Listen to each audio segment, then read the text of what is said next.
नमस्कार दोस्तों, आप सभी का स्वागत है कॉन्सेप्ट एकेडमी के यूट्यूब चैनल पर। और हम डिस्कस कर रहे थे आपका एसएससी डीडी कांस्टेबल के लिए एलिमेंट्री मैथ को। अब रहेगा आपका चैप्टर 12 मेंसुरेशन 2D, जैसे क्षेत्रामिति बोला जाता है। तो इससे रिलेटेड 15 क्वेश्चन आपको इस वीडियो में देखने को मिलेंगे। तो पहले कुछ फॉर्मूलाज पढ़ लेते हैं। जैसे आपका रेक्टेंगल है, जिसे आयत बोला जाता है, तो उसका जो फिगर होता है इस तरीके से बनता है। और एंगल जो होता है 90 डिग्री का होता है प्रत्येक भुजा का। लंबाई अगर ए है और चौड़ाई की होती है अलग होती है, और आमने सामने की भुजाएं बराबर होती है। तो जो पैरामीटर होता है, जिसे बोला जाता है आपका परिमाप, वो होता है चारों भुजाओं का योग। तो 2a और 2b, तो 2a+b हो जाता है। और जो क्षेत्रफल होता है वो होता है a×b, लंबाई गुणा चौड़ाई। ठीक है ना। ये जो होता है ये इकाई यूनिट होता है, मतलब इकाई होता है, यूनिट बोल सकते हैं। और ये होता है आपका स्क्वायर यूनिट, या यूनिट स्क्वायर बोलते हैं। क्षेत्रफल हमेशा आपका यूनिट स्क्वायर होता है। अगर स्क्वायर की बात करें, वर्ग की बात करें, तो वर्ग का होता है आपका चारों भुजाएं बराबर होती हैं। और जो परिमाप होगा वो चारों भुजाओं का योग 4a हो जाएगा। और आपका जो क्षेत्रफल होगा वो हो जाएगा भुजा का स्क्वायर। अच्छा, ट्राइंगल की अगर बात करें तो ट्राइंगल का क्या होता है कि अगर तीनों भुजाएं आपको दे रखी हैं ए बी सी, ठीक है ना, तो फॉर्मूला बन जाता है आपका। तो परिमाप जो होता है, परिमाप नहीं सेमी पैरामीटर, या परिमाप अगर बोलेंगे तो 2s हो जाएगा। और ये होता है a+b+c। परिमाप 2s के बराबर होता है। या अगर अर्ध परिमाप निकालूंगा तो अर्ध परिमाप s बराबर होता है आपका a+b+c/2। और इसका यूज़ हो जाता है आपका हीरोन्स फार्मूला में, जो आपका यहाँ पर लिखा हुआ है। और उसमें एरिया जो हो जाता है आपका, एरिया जो बन के निकलता है वो निकल जाता है अंडर रूट में आता है s s-a, s-b और s-c। ये हीरोन्स फार्मूला से आप कर सकते हो सॉल्व। ये तब होता है जब तीनों भुजाएं आपको पता हो। पर अगर तीनों भुजाएं पता ना होकर आपको अगर नीचे बेस दे रखा है और आपको परपेंडिकुलर हाइट दे रखी है, तो फॉर्मूला जो हर क्षेत्रफल के लिए होता है, सॉरी, हर त्रिभुज के लिए होता है, वो होता है आपका हाफ बेस इंटू हाइट। ठीक है ना, आधार गुणा ऊंचाई। तो ये आप याद रखिए। उसी तरीके से राइट एंगल ट्राइंगल आता है, ये तो त्रिभुज हो गया आपका। उसी तरीके से आपका राइट एंगल ट्राइंगल आता है, समकोण त्रिभुज आता है। तो इसमें जो होता है आपका परिमाप वही होगा, तीनों भुजाओं का योग। और जो फॉर्मूला यूज़ करेंगे क्षेत्रफल के लिए वो करेंगे हाफ आधार गुणा ऊंचाई base into height. Equilateral triangle का मतलब होता है समबाहु त्रिभुज जिसकी तीनों भुजाएं बराबर होती है। तो ये ए होता है, और जो परिमाप होता है 3a होता है। और दो फार्मूले से कर सकते हैं, एक तो त्रिभुज का फार्मूला है और एक समबाहु त्रिभुज का खुद का फार्मूला होता है √3/4a²। तो ये इसका एरिया होता है। अगर इसका बोलेगा यहाँ पर, अगर हाइट की बात करेगा तो हाइट का जो फार्मूला होता है वो होता है √3/2a। ये आपने याद रखना है। इसके हाइट का फार्मूला होता है समबाहु त्रिभुज के लिए। और अगर एरिया की बात करें तो √3/4a² हो जाएगा। आइसोसेलेस राइट एंगल ट्राइंगल की बात है। आइसोसेलेस मतलब समद्विबाहु, समद्विबाहु मतलब जिसकी दो भुजाएं बराबर होती हैं। तो दो भुजाएं यहाँ पर जो है वो बता रहा है आपका कौन सा, ये भुजा और नीचे वाली भुजा बराबर है। तो आपका 2a+d हो जाएगा। ये जो d है ये कर्ण है। और अगर क्षेत्रफल निकालेंगे तो हाफ a² हो जाएगा आधार गुणा ऊंचाई से। ठीक है ना। फिर आता है पैरेललोग्राम, समांतर चतुर्भुज। समांतर चतुर्भुज बनता है आपका किससे, आयत से। तो समांतर चतुर्भुज आयत से बनता है। तो इसकी भी आमने सामने की भुजाएं बराबर होती है। पर जो क्या होता है, जो दो भुजाओं के बीच का जो कोण होता है यहाँ पे 90 डिग्री होता है। यहाँ पर आपका क्या होता है 90 को छोड़कर आपको देखने को मिलता है। तो यहाँ पे क्या करते थे, एक आपका परपेंडिकुलर हाइट लगाते हैं, बेस से कनेक्टेड होती है। तो जो आपका परिमाप होता है वो सेम होता है जो आयत का होता है। पर जो फॉर्मूला बन जाता है वो आपका क्या आ जाता है, बेस इंटू हाइट आ जाता है। बेस क्या है यहाँ पे a है और हाइट क्या है h। तो ये आपने याद रखना है। इसके बाद रोम्बस आता है, जिसे समचतुर्भुज बोला जाता है। अब ये जो आकृति बनती है ये बनती है आपकी किससे, वर्ग से। चारों भुजाएं बराबर होती हैं। और इसमें जो आपका क्या होता है, दो आपके क्या होते हैं जो डायगोनल्स होते हैं उससे निकालते हैं। यहाँ पे जो दो डायगोनल के बीच का जो आपके बोल सकते हैं कोण बनता है वो 90 डिग्री का बनता है। और ये वाली साइड और ये वाली साइड बराबर होती है, ये वाली साइड इस वाली साइड के बराबर होती है। तो इसका जो परिमाप होता है 4a ही होता है जो वर्ग का होता है। पर जो फॉर्मूला होता है हाफ d1 × d2 होता है। मतलब दोनों जो आपके क्या होते हैं, बोल सकते हैं विकर्णों का गुणनफल बटे 2 होता है। फिर आता है ट्रेपेजियम, जैसे सबलम चतुर्भुज बोलते हैं। तो इसमें क्या होता है कि जो चारों भुजाएं होती है वो अलग अलग होती है। तो इसमें क्या होता है कि आपका नीचे जो होता है वो बेस है, और ऊपर जो है आपका क्या है, बेस जो होता है उसकी बोल सकते हैं जो बड़ी भुजा है उस ए दे रखी है, और जो छोटी भुजा है वो दे रखी है बी। जो आमने सामने की भुजाएं होती है वो कैसे होती है, एक दूसरे के समानांतर होती हैं। इसमें हाइट मैंने h दे दी। अब जो आपका क्या होता है, बोल सकते हैं जैसे इस वाली को c और इसको वाली को d मान लो। ठीक है ना। तो जो आपका परिमाप होता है वो चारों भुजाओं का योग होता है। और जो फॉर्मूला बनता है वो तो बनता है आपका हाफ एच और ए प्लस बी, ठीक है ना, ये आपने याद रख लेना है। फिर आता है सर्कल, वृत्त आता है। तो वृत्त का तो आसान है कि जो आपका क्या होता है परिमाप होता है या परिधि जो बोलते हैं, सर्कमफ्रेंस होता है 2 पाई आर होता है और आपका जो एरिया होता है पाई आर स्क्वायर होता है। अर्धवृत्त की अगर मैं बात करूंगा तो उसका जो परिमाप होता है पाई आर प्लस 2 आर। तो ये पाई आर ये हाफ पाई, क्योंकि 2 पाई आर का हाफ करेंगे आपका पाई आर आ जाता है और ये नीचे वाली भी लेंथ आ जाती है जब आपका परिमाप निकाला जाता है या सर्कमफ्रेंस निकाला जाता है। तो ऊपर को तो पाई आर आ गया, ऊपर वाले को तो पाई आर आ जाता है और नीचे वाला का 2 आर आ जाता है, तो दोनों जुड़ जाते हैं और जो एरिया होता है वो क्या होता है हाफ हो जाता है। रिंग साइडेड रीजन जो होता है, तो बड़े वाले का अगर मैं आर मान लूँ त्रिज्या और छोटे वाले की क्या स्मॉल आर मान लूँ, तो इसमें क्या होता है कि जो आपका बोल सकते हैं एरिया होता है वो होता है pi R square minus capital R square minus R square होता है। और सेक्टर ऑफ अ सर्कल की अगर बात करें तो यहाँ पर जो क्या होता है सर्कमफ्रेंस होता है, जैसे त्रिज्य खंड भी बोला जाता है, वो होता है आपका कितना L + 2R। और यहाँ पर जो आपने देखना है θ/360 से इंटू कर दी जाती है किसकी 2 पाई आर की, ठीक है ना, θ/360 से 2 पाई आर की। और अगर क्षेत्रफल की बात करें तो पाई आर स्क्वायर के साथ इंटू कर दी जाती है किसकी θ/360 की। बस ये आपने याद करना है। चलिए अब क्वेश्चन करते हैं। तो पहला क्वेश्चन लिखा हुआ था पेरीमीटर ऑफ द रेक्टेंगल, परिमाप बोला हुआ है, एक रेक्टेंगल है। तो रेक्टेंगल मतलब आपका आयत, उसका परिमाप तो मैं आमने सामने भुजा ए लिख दिया और ये सामने की ये भुजा बी लिख दी। तो आप जानते हैं जो पेरीमीटर होता है परिमाप होता है वो कितना होता है 2a + b होता है। तो इसकी वैल्यू दे रखी कितनी 24 सेंटीमीटर। तो a + b की वैल्यू कितनी आ जाएगी, तो ये आ जाएगी 12, ठीक है। अब इसमें से जो लेंथ दे रखी है मतलब a की वैल्यू जो दे रखी है वो 7 दे रखी है, तो यहाँ पे 7 रख देता हूँ प्लस b बराबर कितना हो जाएगा 12 और b बराबर हो जाएगा 12 - 7 और ये आ जाएगा 5 सेंटीमीटर। तो यही पूछा हुआ है। अच्छा ये नहीं पूछा हुआ, तो b की वैल्यू कितनी आ गई, b की वैल्यू आ गई 5 सेंटीमीटर। अच्छा अब पूछा हुआ एरिया, तो एरिया होता है लंबाई गुणा चौड़ाई, मतलब a × b होता है। तो ये जाएगा आपका 7 × 5 और 7 × 5 को लिखते हैं 35, 7 × 5 = 35 और यूनिट स्क्वायर होता है मतलब सेंटीमीटर स्क्वायर, ये आपका आंसर आ जाएगा।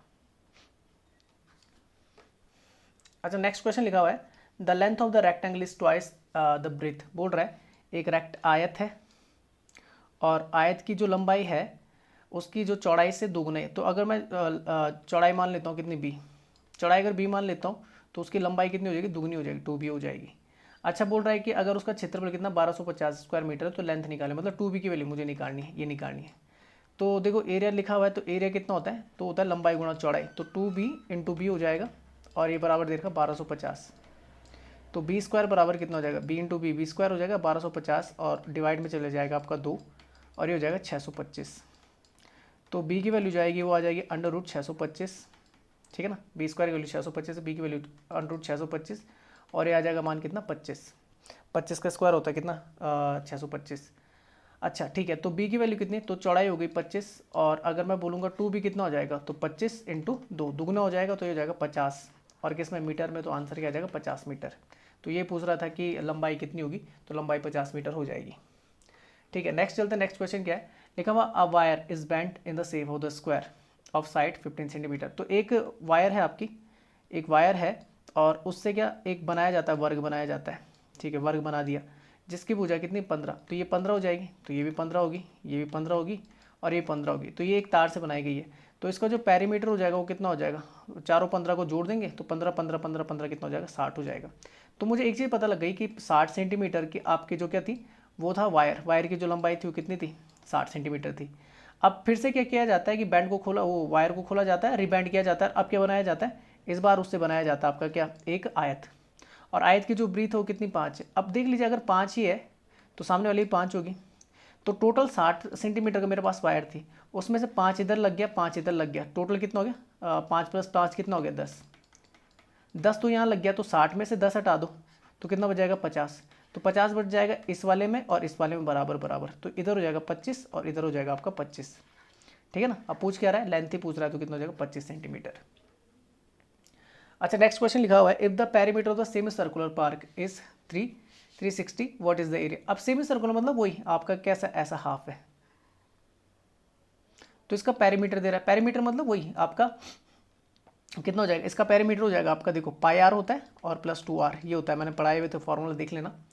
तो इसकी वैल्यू दे रखी कितने 360 दे रखी है और बोल रहा है पाई की वैल्यू कितनी 22/7। तो एक काम कर देता हूँ आर कॉमन ले लेता हूँ, आर कॉमन ले लेता हूँ, ये पाई + 2 आ जाएगा और ये 360 हो जाएगा। तो आर पाई की वैल्यू कितनी 22/7 और प्लस 2 बराबर 360।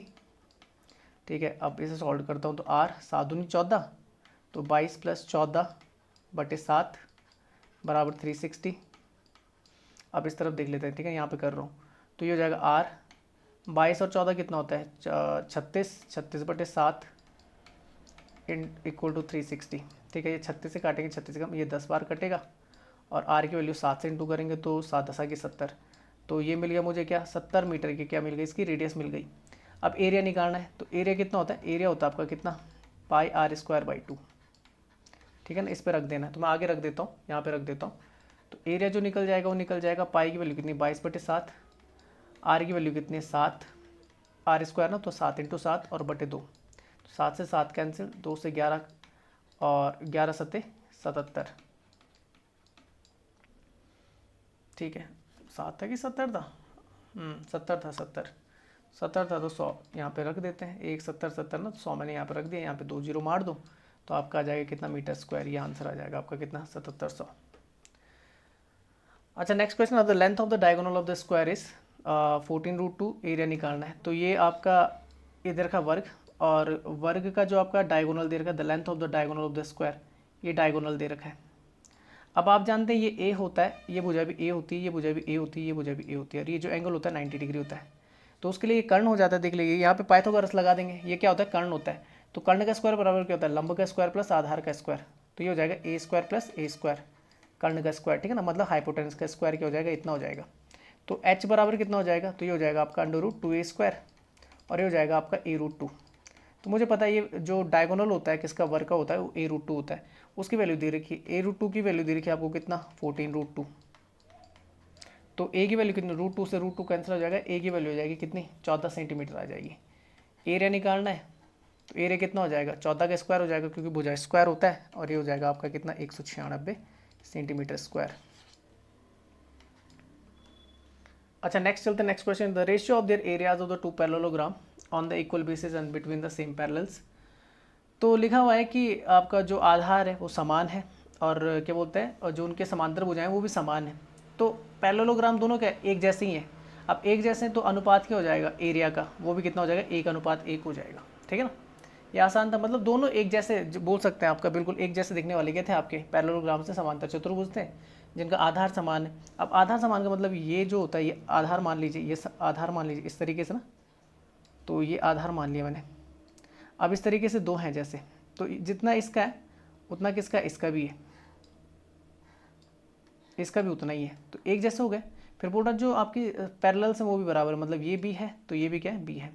तो ठीक है, तो अगर ये ए है तो आमने सामने भुजाएं बराबर होती हैं और ये भी बराबर होंगी, तो ये भी तो कितना ए आ जाएगा, ये भी बी आ जाएगा, मतलब ये दोनों क्या होंगे बराबर होंगे। तो एरिया भी कैसा समान होगा, तो अनुपात कितना हो जाएगा 1:1। अच्छा, नेक्स्ट चलते हैं, the length of the room is 3 metre more than its breadth. एक रूम है तो उसका जो फ्लोर है, नीचे वाला फ्लोर है, तो बोल रहा है उसका जो लंबाई है वो 3 मीटर ज़्यादा है किससे, ब्रीथ से। तो ब्रीथ मैंने मान ली कितनी, ब्रीथ मतलब चौड़ाई मान ली बी, तो जो लंबाई हो जाएगी वो b+3 हो जाएगी।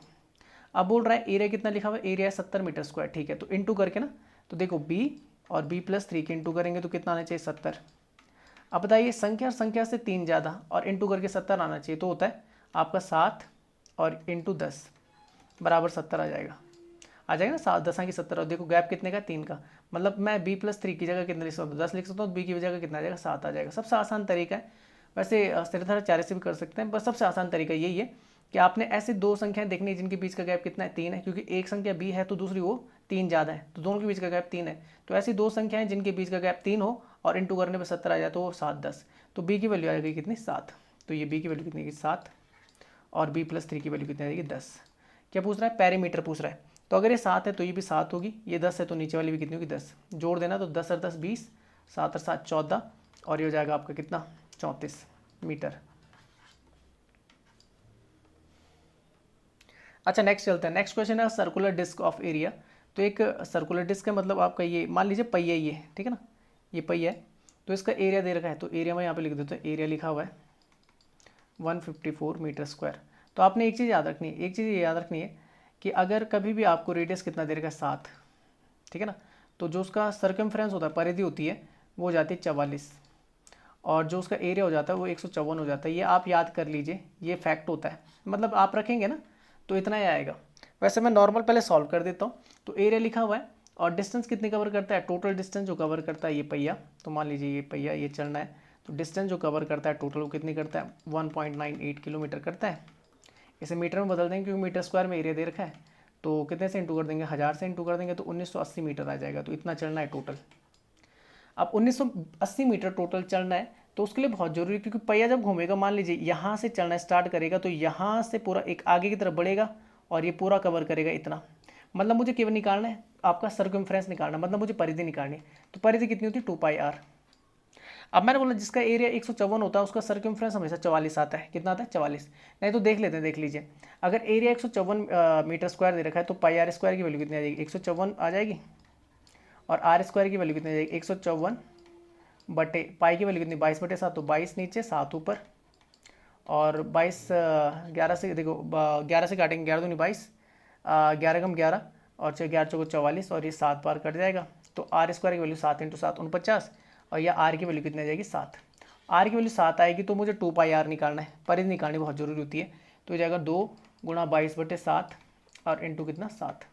तो ये देख लीजिए आपका 44 ही आता है। तो ये आप याद कर लीजिए। इसे याद करने का इसे अगर याद कर लेंगे 7 44 154 को तो आसान हो जाएंगे काफ़ी क्वेश्चन आपके। तब वो अगर रेडियस को 14 बोल दे तो दुगना दुगना करना पड़ेगा, एरिया में आपको 4 गुना करना पड़ेगा क्योंकि वो स्क्वायर यूनिट होता है। तो ये आपने याद रखना है। तो जब कभी भी ये निकालना होता है, लिखा हुआ ना, find the number of the revolution required by the circular disc to complete the distance. ये बोल रहा है कितने चक्कर निकालने की, डिस्क द्वारा दूरी जो तय, चक्कर कैसे निकालते हैं, जो चक्कर होते हैं चक्कर निकाले जाते हैं। तो एक चक्कर कितना दे, एक चक्कर में जितना क्या होता है, एक चक्कर जो होता है वो होता है एक परिधि के बराबर। एक परिधि कितने के बराबर आई थी, वो आई थी 44 मीटर के आस आई थी, एक 44 मीटर के आसपास आई थी। तो ये पता लग गया, ठीक है। अच्छा, अब एक चक्कर 44 मीटर के आसपास है, 44 मीटर के आसपास है। टोटल कितना कवर करना है, टोटल कवर करना है 1980 मीटर कवर करना है और कितने 44 मीटर के हिसाब से। तो बस ये क्या निकल जाएंगे मेरे, टोटल के निकल जाएंगे, चक्कर निकल जाएंगे। तो ये हो जाएगा, काट देता हूँ, कितने से काट देता हूँ, 11 से काट दूँ, 11 कम 11 8, हाँ 11 चौको 44, 11 कम 11 8, 88, 11 8 88 180 और 4 से काटूंगा तो 4 दूनी 4 चौको 16 और 2 20 4 5 20। तो कितने चक्कर हो जाएंगे, बस ये करना होता है आपको, 45 चक्कर आपके लग जाएंगे। तो आंसर बन जाएगा 45 चक्कर। तो एक चक्कर जो होता है एक परिधि के बराबर हो तो 40 मीटर, टोटल 1980 मीटर चलना, तो भाग दे दो, उतने चक्कर निकल जाएंगे। अच्छा, नेक्स्ट लिखा in a triangle height of the twice is the base. अब ये देखो कोई ट्राइंगल है, ट्राइंगल कोई सा ही मान सकते हैं। तो ये मैंने ट्राइंगल मान लिया, ये है। तो बोल रहा है ट्राइंगल में क्या है कि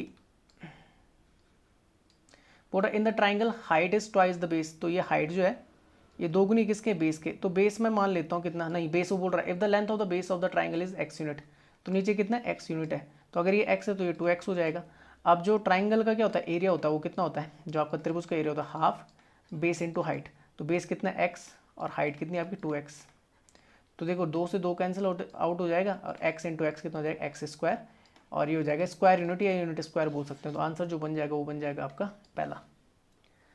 अच्छा, नेक्स्ट चलते हैं। नेक्स्ट क्वेश्चन क्या है, if the adjacent side of the parallelogram are in the ratio. तो एडजेसेंट मतलब जैसे आपके जो ये आपका क्या है, पैरेललोग्राम है,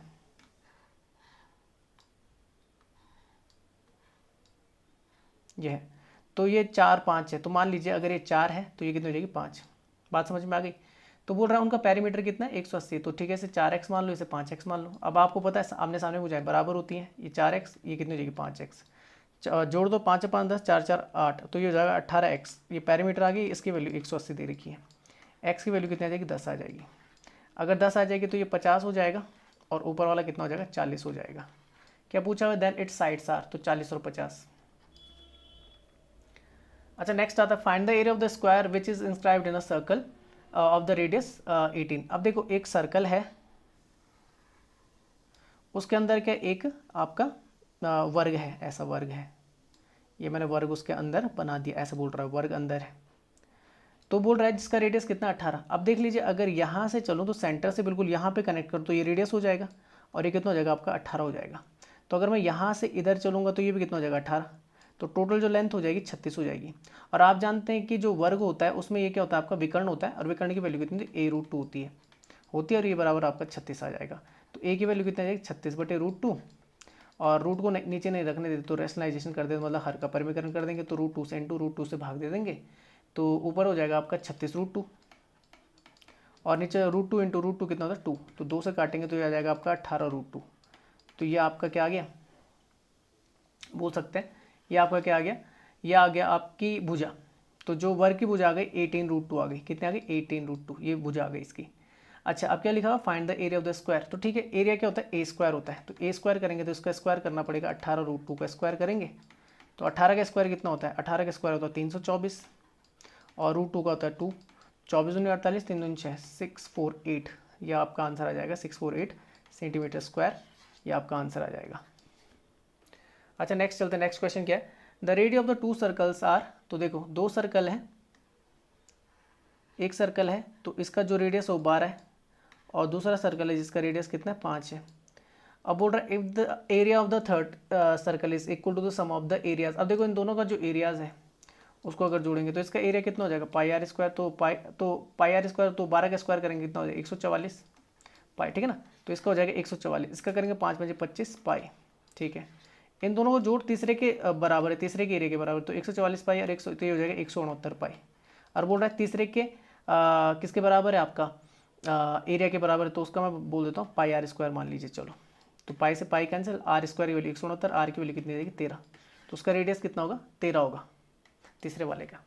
वैसे 5, 12, 13 से कर सकते थे ट्रिपलेट से, ठीक है ना। अच्छा, नेक्स्ट चलते हैं, नेक्स्ट क्वेश्चन क्या आपका, the length of the rectangle is 2 times that of the square. अच्छा, तो ठीक है, स्क्वायर हुज पेरीमीटर 80। अब देखो स्क्वायर है मतलब जो आपका वर्ग है उसका पेरीमीटर दे रखा है, पेरीमीटर कितना 4a, तो ये 80 दे रखा है, कितना दे रखा है 80, तो a की वैल्यू कितनी हो जाएगी 20, ठीक है ना, 20 सेंटीमीटर हो जाएगी। अच्छा, अब बोला the length of the rectangle is 2 times that of the squares whose perimeter is 80। तो बोल रहा है जो लेंथ है रेक्टेंगल की वो कितनी दुगनी है, तो रेक्टेंगल अगर बनाऊंगा तो ये रेक्टेंगल बन गया, और उसकी जो लेंथ है इसकी भुजा से कितनी है दुगनी है, तो अगर ये 20 है तो ये कितनी हो जाएगी 40 हो जाएगी, ठीक है ना। अच्छा, अब फिर बोल रहा है और जो चौड़ाई दे रखी है रेक्टेंगल की कितनी दे रखी है 20 दे रखी है, ठीक है, ये 20 दे रखी है। अब बोल रहा है एरिया, लिखा हुआ है area, then the area of the rectangle exceed the area of the square is by. अब देख लीजिए, अगर मैं किसका करूँगा एरिया निकालूंगा, किसका, इसका वर्ग का, तो एरिया कितना हो जाएगा a² हो जाएगा, भुजा स्क्वायर होता है, तो 20 का स्क्वायर करेंगे तो कितना आ जाएगा 400 सेंटीमीटर स्क्वायर, और इसका निकालेंगे तो इन दोनों की इंटू करनी होती है, 4 दूनी 8, जो एरिया निकलेगा वो कितना निकल जाएगा 800 निकल जाएगा, 800 सेंटीमीटर स्क्वायर। तो ये बोल रहा है कि ये जो आपका रेक्टेंगल है ये इससे कितना ज़्यादा है, तो आपको माइनस कर देना, तो ये कितना निकल जाएगा 400 निकल जाएगा, 400 ज़्यादा है। अच्छा, नेक्स्ट क्वेश्चन आता है, तो लिखा हुआ the ratio of the area of the 2 square. अब देखो एरिया का जो रेशियो दे रखा है स्क्वायर का, तो ठीक है, एक का मान लो कितना a1 का स्क्वायर और दूसरे का मान लो a2 का स्क्वायर, तो वर्ग क्या होता है भुजा का स्क्वायर होता है, तो 1:2, 1:2 दे रखा है। बोर्ड उनके डायगोनल क्या होंगे, तो डायगोनल आप जानते हैं जो डायगोनल होता है, जो लेंथ होती है डायगोनल की वही लेंथ होती है किसकी, उनके साइड्स की, कोई फर्क नहीं पड़ता, क्योंकि जब रेशियो निकाला जाता है ना तो वो √2 से √2 कट जाता है। ऐसे देख लीजिए, जैसे a1/a2 निकालूंगा तो वो स्क्वायर उधर जाएगा तो अंडर रूट में आ जाएगा 1/2, और इसको मैं लिख सकता हूँ 1/√2। अब जो डायगोनल होता है वो कितना होता है a1√2 हो जाएगा, और नीचे a1 a2√2 हो जाएगा, तो देखो √2 से √2 कैंसिल आउट हो जाना है तो उससे फर्क नहीं पड़ेगा, तो ये भी कितना आ जाएगा 1/2 ही होगा। तो आपने ये याद रखना है जो साइड्स का रेशियो होता है, जो मतलब भुजाओं का जो क्या होता है अनुपात होता है, वही क्या होता है विकर्णों का अनुपात होता है, ये आपने याद रखना है। और अगर क्या निकालना है क्षेत्रफल का अनुपात निकालना तो स्क्वायर कर दिया जाता है, तो आंसर जो बनेगा पहले ही बनेगा। अच्छा, नेक्स्ट क्वेश्चन चलते हैं, लिखा हुआ है the hypotenuse of the isosceles right angle triangle. तो आइसोसेलेस मतलब जिसकी दो भुजाएं बराबर होती हैं, तो ये आपका राइट एंगल ट्राइंगल मतलब समकोण त्रिभुज है, दो भुजाएं बराबर होंगी तो ये और ये वाली भुजा बराबर होगी, तो ये मान लेता हूँ मैं a, तो ये भी कितनी जाएगी a, इसको b मान लेता हूँ। तो लिखा hypotenuse of N isosceles right angle triangle park is the 40। तो उसका जो आपका ये दे रखा है कितना दे रखा है 40 दे रखा है, मतलब जो आपका क्या विकर्ण या कर्ण बोल सकते हैं, ये कितना दे रखा है 14 सेंटीमीटर दे रखा है। Find the area of the triangular park. अब ठीक है, करना ऐसे सॉल्व, तो करना बहुत आसान है। अब आप जानते हैं कि कर्ण का स्क्वायर बराबर क्या होता है लंब का स्क्वायर प्लस आधार का स्क्वायर, तो इन दोनों का जो स्क्वायर और जोड़ देंगे तो a² प्लस a² कितना हो जाएगा, ये हो जाएगा 40 का स्क्वायर, और 40 का स्क्वायर होता है आपका 1600, तो 2a² बराबर आ जाएगा 1600 और a² बराबर आ जाएगा 800 और a की वैल्यू आ जाएगी तो अंडर रूट में आ जाएगी, तो 400 × 2 लिख सकता हूँ। 400 को बाहर लिखेंगे तो 20 का होता है, 20√2 आपका क्या आ जाएगा, इसकी साइड आ जाएगी, मतलब साइड कितनी आ जाएगी 20√2 आ जाएगी। एरिया निकालना, तो एरिया कितना होता है, एरिया होता है आपका बेस इंटू हाइट, तो हाफ बेस इंटू हाइट, तो a कितना हो जाएगा, a² हो जाएगा। तो ठीक है, a² की वैल्यू सीधा 800 रख सकते थे यहाँ पे, ठीक है ना, निकालने की जरूरत नहीं थी एक को। तो ये हो जाएगा, यहाँ पे 800 रखा, यहाँ काटा, ये कितनी बार काटा, 400 बार। तो आपका आंसर कितना आ जाएगा, 400 सेंटीमीटर स्क्वायर, ये आंसर बन जाएगा। तो यहीं पे क्या होता है, आपका 15 क्वेश्चन खत्म होते हैं। इसका जो PDF है मैं वो व्हाट्सएप ग्रुप में भी और टेलीग्राम ग्रुप दोनों में शेयर कर दूंगा। यूट्यूब में अगर आप वीडियो को देख रहे हैं तो लाइक करें, शेयर करें, सब्सक्राइब नहीं किया चैनल को सब्सक्राइब कर लीजिए, बेल आइकन प्रेस कर लीजिए और ऑल नोटिफिकेशन पे आप क्लिक कर लीजिए, जिससे होगा कि मेरे द्वारा बनाई गई सारी वीडियो आपको टाइम टू टाइम मिलती जाएंगी। हम फेसबुक पे भी, वहाँ पे भी आप हमारी वीडियोस को क्या कर सकते हैं, या लाइक कर सकते हैं, हमारे पेज को लाइक कर सकते हैं, लिंक मैं वहाँ पे शेयर कर देता हूँ। और इंस्टाग्राम पर भी हम हैं, वहाँ पे भी आप हमें फॉलो कर सकते हैं। तो वीडियो को देखने के लिए आप सभी को बहुत बहुत धन्यवाद। जय हिंद, जय भारत।